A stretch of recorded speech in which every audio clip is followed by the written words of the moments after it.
Everyone, today is a quick review of the Motorola G, which I picked up last night but didn't properly use until today. First impressions are it's an amazing phone actually, which you'll see as I go through the review.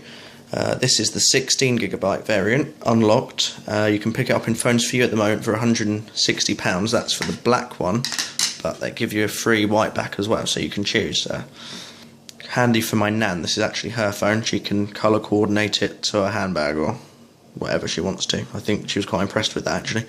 It's a non-removable battery, even though the back cover does come off, and there is no SIM card slot, and the 16GB variant comes with about 11.9, say 12 gig storage actually available. Inside, on the back here we have the speaker, which is good as long as you don't max out the volume, where it will sound a little bit tinny.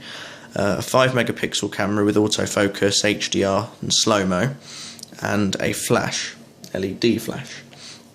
On the front is a 1.9 megapixel camera, which I think can record in HD. Really, you don't use it for video calling, so the quality doesn't matter so much on that one. It's powered by a 1.2 GHz Snapdragon 400, and quad-core that is, and that is backed up by an Adreno 305. Then we have a 2070 mAh battery, which so far has been amazing. I've turned this phone on for the first time today and charged it to 100%, and then got 8 hours screen time, gaming and social networking, and only got it down to 40%. My S4 would have been on charge by then with the same kind of usage, so the battery's pretty good, and for the first charge as well, considering it's supposed to take 3 cycles before it starts giving you average battery life. So that's the hardware. In terms of feeling the hand, it's very nice. Although it's plastic, it's a hard, non-glossy matte plastic, so it's very grippy, it feels really hard wearing, and actually really premium considering the price. I know it's difficult, but it feels more premium than my S4. So, yeah, well done Motorola. Take note, Samsung.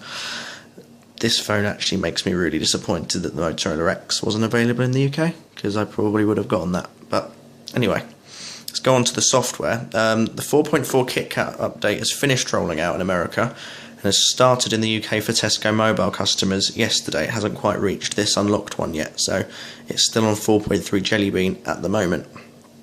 If you're an Nexus user, this locked screen will look very familiar. Swipe this way for the list of widgets and add more. We've got the same little unlock ring here. Swiping this way, get your camera, etc. We also have swiping up for Google Now as well. So I'll just go ahead and unlock it, and you may recognise the classic Jelly Bean stock launcher. Hang on, just refocus the camera. It is extremely smooth, I have to say. Swipes through home pages without hitch. Goes into the app drawer. Doesn't lag or stutter at all, considering this is a budget phone. However, I never liked the stock Jelly Bean launcher that much. I always thought the dock was too high, things like that. I prefer Nova. I don't know why I uninstalled it, but I did have the Google Experience Launcher on here earlier, and that does run perfectly, I have to say.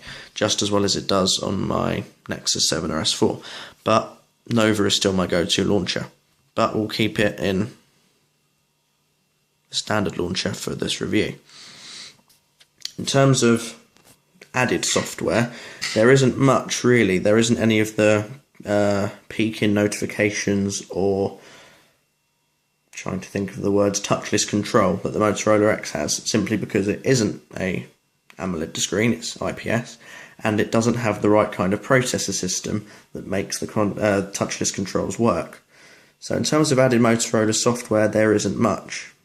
There is the Motorola Assist app.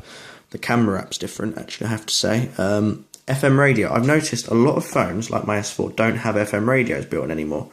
Now, I know perhaps it wasn't the most used feature for most people, but I used it quite a lot and I kind of miss it. Moto G does have it, so it's nice to see some people keeping it in. We also then have the Moto Care app, Moto Migrate. I think there's one other. Nope, that's all of the Motorola apps. Other than that, it is pure Google. The dialer is exactly the same. The Contacts app's exactly the same. It comes with the 4.1 messaging at the moment. I do believe in the KitKat update that gets removed and it just stays on Hangouts afterwards. In terms of camera, the camera isn't brilliant being a 5 megapixel, but it's better than others. The UI, one second, zoom back out. The UI is quite intuitive. You can zoom in and out like that, or do a swipe from this bezel to get your gallery. There aren't any pictures on it at the moment. And then swiping this side to get settings, so you can turn focus, flash. It does have automatic HDR as well. Not even my S4 doesn't have that, it's just either on or off. So you can't always tell whether you want it. Also has a slow-mo option on the camera and panorama. No photosphere, although I will be downloading the Google Nexus camera on here later on and seeing how that works. Excuse my voice, I'm not feeling great today. The camera UI takes some getting used to. There's no actual capture button. You just take a picture of this owl. Do that to take a picture. You can drag this ring around to adjust, so it will automatically adjust exposure and then focus. And then you can take it. And then other than that, it feels a lot like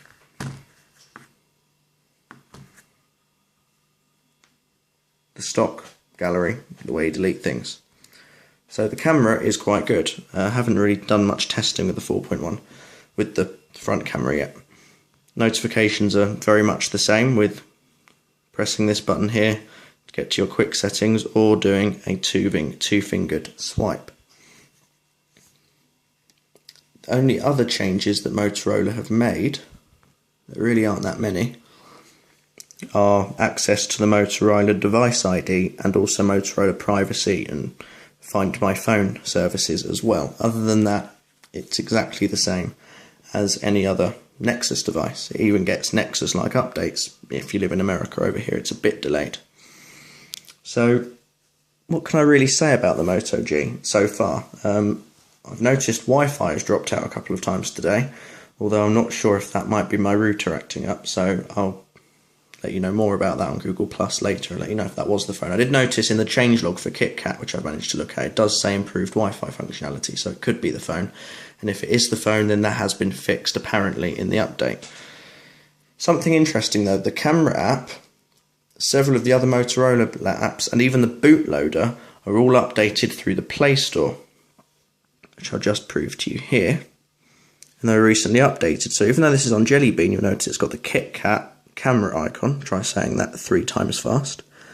And other things as well. And when we go into that, it mentions new features for 4.4 only. So those updates came through today. So I reckon it is Motorola are getting ready, the UK models ready for when they do get KitKat officially. So that's pretty much really all I can show you. It opens apps extremely quickly. Loads web pages very fast actually. It's not much behind my S4.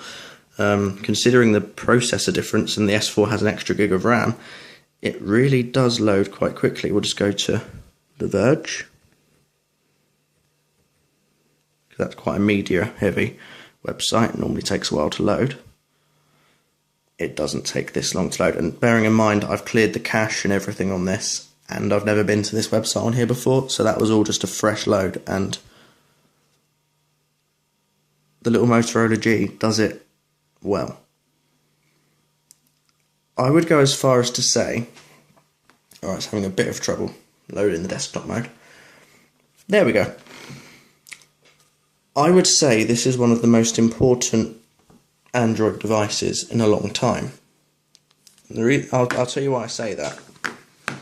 The specs, if you compare it to, say, the Nexus 5 or the Galaxy S4 or Note 3 or LG G2, they don't seem phenomenal. They don't seem brilliant.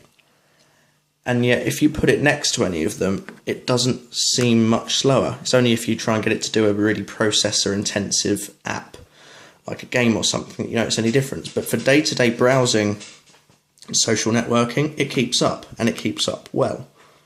The camera's alright. The screen, or again, compared to the S4, seems mediocre, but Well, it's brighter actually. It's only the quality with the pixel density and being 720p that you notice. It actually feels brighter than my S4 to me. The whites seem whiter. But for a phone that's only £160 unlocked, you're getting a screen with that kind of pixel density, 326. It's 4.5 inches, so it's a decent size.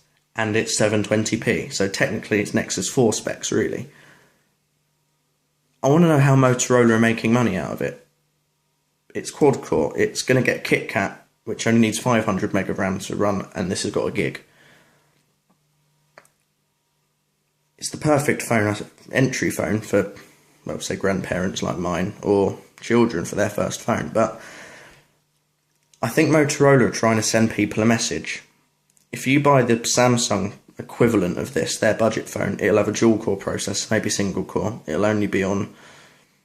Some of them are still on Gingerbread, or it might be on 4.1 Jelly Bean with no chance of an upgrade, ever. A camera that's worse, a 3.8-inch screen that's barely got 150 ppi, and is nowhere near 720p either. And their battery life's terrible as well, and they feel cheap. That's the point. The Samsung budget phones are cheap but cheerful. This is cheap and ecstatic. It's cheap, and it knows it's cheap, but it doesn't care. It doesn't behave like a cheap phone. It's got Motorola have taken pride in it. The phone has a sense of dignity that it can keep up with its older brothers. It's basically David against Goliath when it comes to the other phones, and David still wins sometimes, even in this case.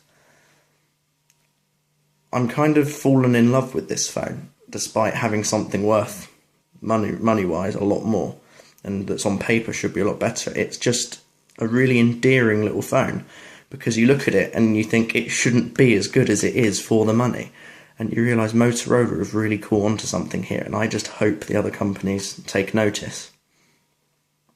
I also hope Motorola bring their flagship, the X, or the sequel, maybe the X2 or X1, whatever they'll call it. X1 sounds quite good. I hope that comes to the UK. Motorola have really caught on to something, and I'm in love. This phone is sort of... Every time I pick it up and turn it on today, I felt like the first day I ever had my first smartphone again, back almost 3 years ago.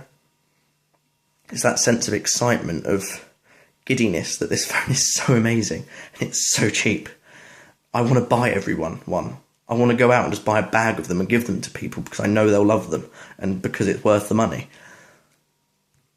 Maybe I'm too excited about it. Maybe I'm being a bit silly here, but I think this is an important phone. I think this should be remembered for a very long time. Well, I hope you enjoyed the video. Let me know what you think in the comments. Goodbye, everyone.